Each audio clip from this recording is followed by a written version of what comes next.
All right, ladies and gentlemen, welcome back to the NBA show, folks. We got basketball. What, tomorrow? It's crazy, man. That offseason, for some reason, went really slow, but also really fast at the same time. I guess that's just life. I'm excited. Now, preseason basketball is preseason basketball, but depending on who your team is, it's still very fun. Depending on who your team is, but I mean, just in general, watching your boys play. We're going to talk about my boys. We're going to be talking about the Houston Rockets a little bit later on. Yesterday, we did a little bit of, kind of like a preview. And so basically for me in the NBA, there's we're going to go through it. Let me pull something up here. I feel like every year in the NBA, we can look at maybe like 8 to 10 teams. Let's pull up those betting odds once again. I feel like we look at 8 to 10 teams that could possibly make some noise. They could possibly make a run and they could possibly win an NBA championship. I guess, like, for example, last season, like a good team, as an example for me specifically, would be like, Memphis or Philadelphia or the Clippers, and Denver. I would 100% throw Denver in there of last season. I don't think too many people actually predicted the Denver Nuggets to win the NBA Finals, where you're thinking like it's possible these teams could definitely win it. There's a world where Nikola Jokic wins the NBA Finals. There's a world where Luka Doncic wins the NBA Finals. But with, either their coaching staff, their team, salary-wise, injury-wise, whatever it is, it's just a little unlikely, right? And then by trade deadline and by the All-Star break and by the buyout market, I feel like there's about, that number should probably be cut in half. So maybe 5, maybe 6, you're going to get your Kevin Durant trades. You're going to get maybe a blockbuster or 2 per trade deadline. You're going to get maybe 1 big buyout guy. After covering the NBA for about 3 seasons now, I'm pretty done with the buyout market. I feel like I do it to myself every single season except this past season. And last year was finally the first year where I was like, I just don't think any of these players are actually going to make a championship level impact on any of these teams. And I think it got me started because of Andre Drummond going to the Lakers. I was thinking to myself, and I'm sure the 30,000 views that those videos were getting back in the day, I'm sure those played a role in it. But by then, you usually have 5 or 6 teams. The Suns are a great example of last year. We're going to keep a team like Denver in it. We're going to get rid of a team like the Grizzlies. We're going to get rid of the Cavaliers. We're going to get rid of the Clippers. They're dealing with injuries. Not me, but other people might add, the Dallas Mavericks. You acquire your man, Kyrie Irving. So we're going to go through probably about 10 different teams here today. And I'm going to go full opinion here. And we do that. But before we do, I have to throw tags on here and all that fun stuff. If you guys are new here or if you aren't new here, thank you for watching. Regardless, we do this every single day for about 1.5 years now. I'm really trying to get our logo changed because I want to be respectful, but it is the worst thing I've ever seen in my entire life. It looks like the basketball emoji. Like I could draw that with my left hand. This is a professional. So we'll deal with that when the day comes. We're going to pull up this disgusting list. Still very interesting to me that the Milwaukee Bucks are title contenders. I just don't really understand it. So here we go. We got Milwaukee at plus 680. I don't know what any it explains how bets work, but this has nothing to do with bets. We're just going title odds here. So we got Milwaukee, Boston, Phoenix, Denver, LA. That's your top 5 in that order. And then we've got Golden State, Cleveland, Memphis, LA, and Philly. That's your top 10. I'm not great at counting, but that's your top 10. I fully agree with this list. I have a hard time imagining the Miami Heat would win the NBA championship. I have a hard time believing the Dallas Mavericks. That New Orleans Pelicans plus 4,200. Like I said, this is not a gambling show and this is not financial advice, but that's really interesting that we got New Orleans at plus 42. And then you got the Kings at plus 5,000. Wow. A little disrespectful there. Wow, the Raptors and the Bulls. All right, this is interesting. So the top 10 teams cut it off at Philly. I don't think Philly will ever win a championship with this current roster. Um, Obviously, we have James Harden, who's been asking to be traded. I think he's reporting to training camp, but we know he doesn't want to be there. We know it's a matter of time before he gets traded. So I would bite that bullet and trade him immediately. But regardless of whoever they're going to get for James Harden, it's not going to be no. I highly doubt a Sixers fan is going to be excited about the package in return for Mr. James Harden. So we're going to cross off Philly on that list. Now, if LA does acquire James Harden, I talked about this, I think 2 days ago, they're immediate title contenders. Now, I would feel comfortable saying they won't win the championship because I don't think Russell Westbrook can be the point guard on a championship team. But last season was a huge step in the right direction, and I'm not wrong, or he didn't prove me wrong, but it looked like maybe if Kawhi and Paul George were fully healthy and they're on that court for the entire season, maybe they could have done something. But if you were to acquire James Harden, I mean, you're 100%. They'd pop up to the top 5. I don't think James Harden, Russell Westbrook, Kawhi Leonard, Paul George, I don't think that's like the best big 4 just because of mainly like just, I mean, the fit isn't bad. It's just Harden always chokes. Russ has never really gone too deep, but like I said, I don't want to hold that up against him because of his career and especially last season, really turning and saving that Clippers season. Paul torn shoulder George explains itself. And Kawhi Leonard hasn't been healthy in 3 seasons? So it's hard for me to imagine, even if they do acquire James Harden, that they're going to be an NBA final winner. But I mean, hey, once again, the victory of Denver last year is really throwing me off my loop here because I just genuinely never saw that coming at any point in the regular season.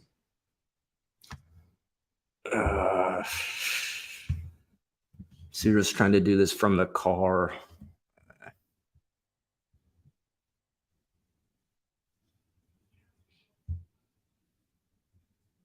There's a nuke going off at what? I just got a text saying there's a nuke going off at 120 Central. It's real. What does that mean?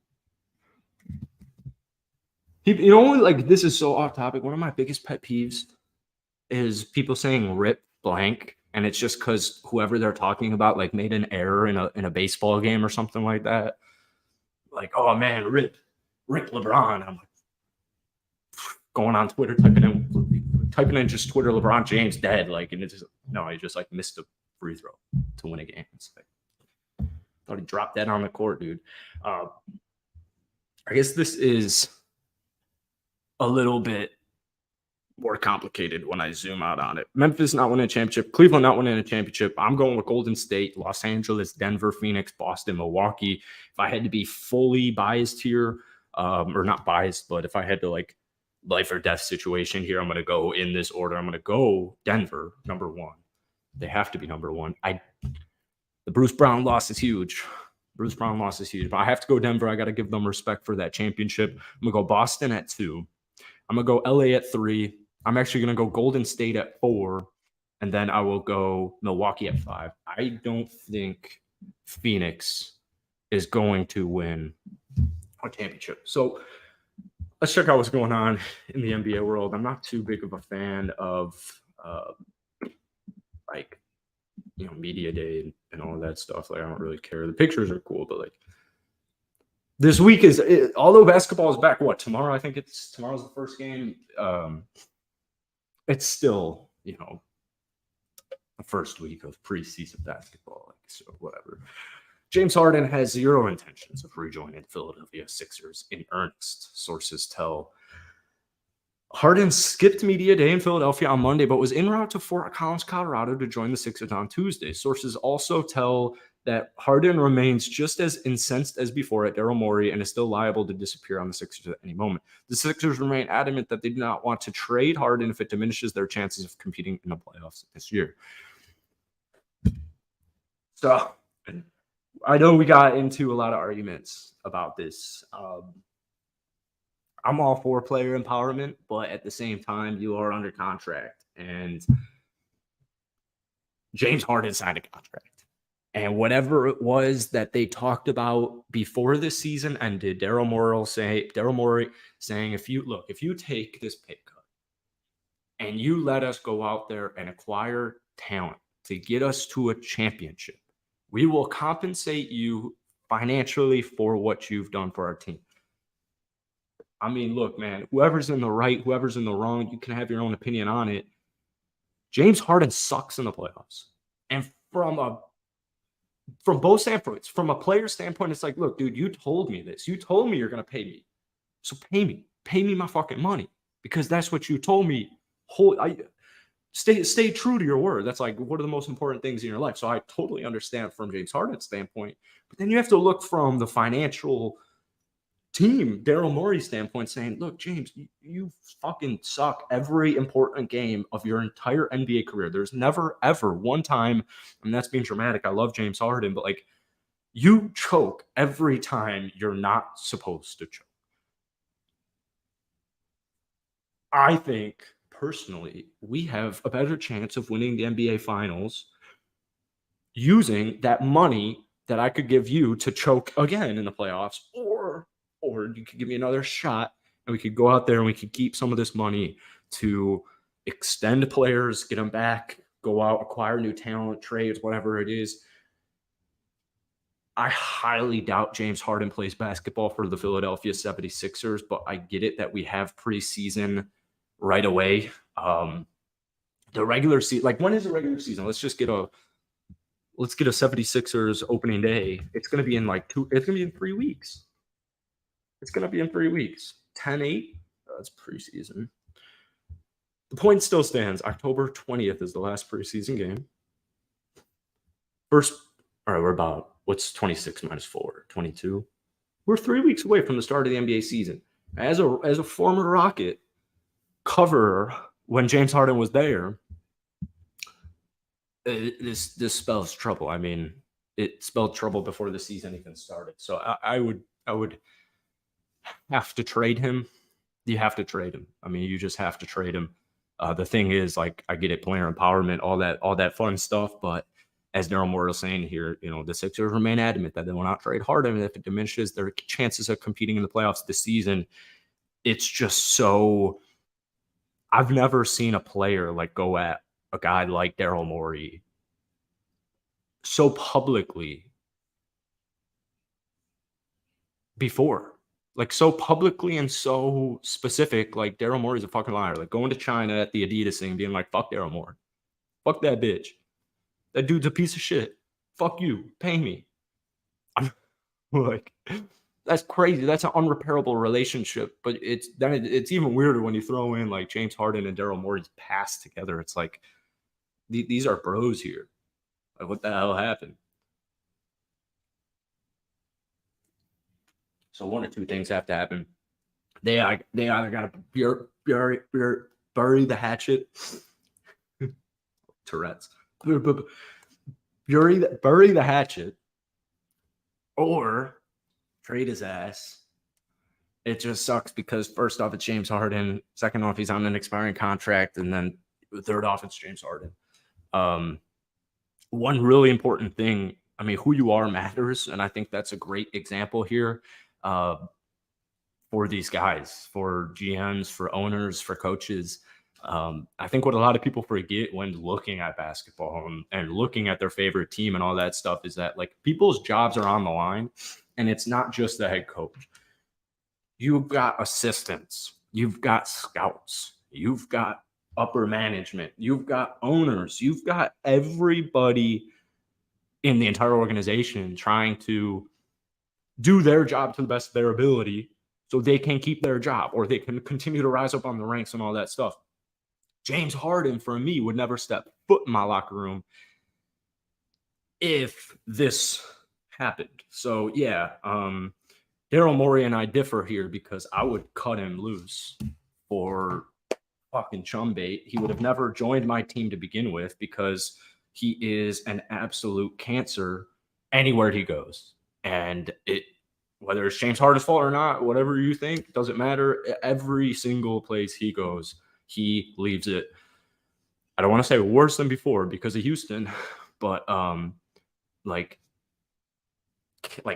energy wise, every single time James Harden has gone somewhere and then left it, except I guess OKC, it's been worse than before, where he's just shattered the energy in that on that team, in that franchise, whatever it is. We've got some juicy stuff here. What's up, Swaggy? How you doing? Donovan Mitchell says he won't sign extension with the Cavaliers this season. You know, look, man, I if I was Cleveland, man, I wouldn't even be itching to get this dude a contract extension. I love Mitchell the Mitchell. I know I'm calling him Mitchell the Mitchell, but look, at the end of the day, man, I don't think Donovan Mitchell can be your number one. So unless DG the PG or Evan Mobley Mob or Amani Bates, unless somebody steps up and is their clear-cut number one, it's tough because Mitchell makes Cleveland a much better basketball team than without him, right? Donovan Mitchell is a great basketball team or player, and he's making their team better.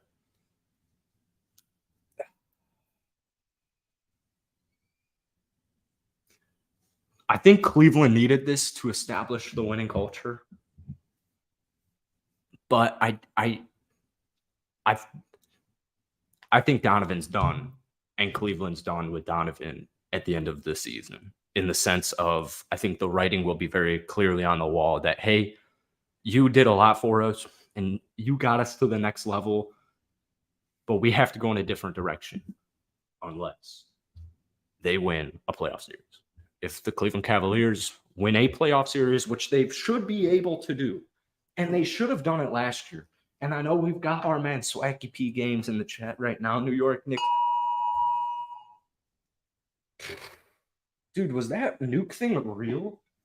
That is crazy. I mean, that is just so freaking crazy. Bro, this is a test of the National Wireless Emergency Alert System. The purpose is to maintain and improve alert and warning capabilities, state, local, tribal, and territorial levels, and to evaluate the nation's public alert and warning capabilities. No action is required by the public. It's like, I got a text 10 minutes ago from my buddy from back home saying there's a nuke at 120. We live in a day and age right now where it's just so weird. I mean, it reminds me of the book 1984, and I'm not a gloomer and I'm not a doomer, but like, I don't like how AI and all that kind of stuff, I can sit behind the mic and I can lie to you. It's just like uncomfortable. It's just uncomfortable to me. But that's a rant. So let's get back into it.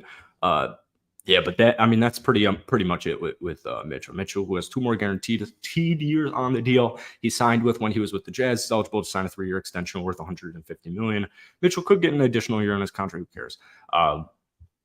Yeah, will be contingent on how deep does Cleveland go. Maybe an injury would give them a buffer year. But I guess all the power is in Donovan Mitchell's court because for Cleveland, like, even though I don't think Mitchell being number one on the Cavs can win a championship, what if Evan Mobley turns into a superstar? DG, Monty Bates, some of these other guys, what if they can really break out or something happens and they make a trade or whatever it is? I'd still love to have Donovan Mitchell on my basketball team. All right. Marcus Smart says transitions to Grizzlies has been great. So we talked a little bit about this yesterday. I think Marcus Smart going to the Memphis Grizzlies is quite literally perfect. I think he fits the grit and grind of the city of Memphis perfect. Whenever I've gone to Memphis, it's very low key, very hardworking, not a crazy nightlife city, just, it's a good city. I like my time there, but it's not anything crazy. And I think Marcus brings an intensity level to that team that they already had with guys like Steven Adams, John Morant, Pow, but like, you bring in over a veteran mentor, Derrick Rose, Desmond Bane's a really interesting player that not too many people talk about. Um, it, Memphis is really interesting. I want Jaren Jackson Jr. to really break out. I'd like for Santi Aldama to really break out. But Triple J, I think, is a lot more closer than that. Coming off 18 and a half, 7 rebounds and an assist. He tied his career high from his rookie season. But this is, if you guys remember, like when Jaren first came into the league, has a solid rookie season, breaks out in his second year, gets injured in his third year. So 2 years ago, he comes back. He actually plays 78 games, and he gets back, and he gets closer. He gets closer to what he was in his second year in the NBA. And then this past year, we kind of saw a career year. So Jaren's entering his 6th season here. 2018 4th pick in the draft, 24 years old he'll be, or he just turned 24. I think this team, if he can take that leap into like a solidified star, two-way star, defensively a freaking star, that will help them a lot. But Marcus Smart, I just think Marcus Smart going to Memphis and leaving Boston, I think that is in everybody's best interest. I don't think, I ranted about this yesterday, so I'll save it. I'll save the breath today, but my championship team needs a point guard who is as unselfish as they come. Not saying Marcus Smart's selfish, not saying he's a bad passer. He's a really good passer, and he improved a lot when they needed him to improve. But if I'm trying to win the NBA Finals, I want my point guard to look for every other player, all 4 players, before he looks for himself. I'm not saying Marcus doesn't do that. I just think Boston needed to. Marcus Smart's a shooting guard to me. He's just a shooting guard. Like I don't. Or combo guard. I don't even really know what Marcus. He's just a guard. Marcus Smart's just a guard. Dude's a guard. All right, Chris Paul to start preseason opener. Sorry, Golden State will start the Golden State Chris Paul will start with the Golden State Warriors preseason opener along with Steph Curry, Klay Thompson, Andrew Wiggins, and Kevon Looney. We're going to run plenty of pick and roll because Chris is one of the best players in the role. So this is something we also have had some differences on this channel in the past. I think there is no freaking way that Chris Paul should start, but it wouldn't surprise me if Steve Kerr throws it out there. I just think, we've got Draymond Green's out for the next 4 to 6 weeks with a sprained ankle. The season will probably start before Draymond Green comes back. If the season starts in 3 weeks, that could complicate things. So, if Chris Paul's in the starting lineup, maybe they feel better with Kevon Looney coming off the bench once Dre comes back healthy. But I think Kevon Looney is genuinely one of the more underrated players in the entire NBA at his position. I think Kevon Looney is the definition of underrated. I know I myself included like to throw that word out there a lot, but I think Kevon Looney's this dude plays every basketball game. He just literally plays all the time. Paul added on media day that he was willing to help do anything that helps the Warriors win. At the end of the day, it all doesn't matter because the best starting 5, the best 5 players will close the game for the Golden State Warriors. And I know Steve Kerr loves his freaking small ball, which has helped or which has worked in the past. And I know it works, but it's so freaking salty because in FIBA it doesn't work or didn't work. I don't care about exercising options. Sixers not receiving any trade offers. Oh, for James Harden to keep them in title contention. Yeah, that's because James Harden himself doesn't put you in finals contention. That's it. Joey Votto remains unsure if he'll play in 2024. Rays see lowest playoff attendance since 1919. I should travel on up there and go to it. Baseball is weird because the baseball playoffs are on right now, and I just don't think people know. I didn't really know. I got to get a haircut. So, yeah, man, that's it. That's it for today. Short show. Season here. Tomorrow, man, we got regular season basketball. Less than a month away, 3 weeks away. So stay tuned for that. Hit that like button, hit that sub button. Thank you guys for watching, and we'll catch you tomorrow.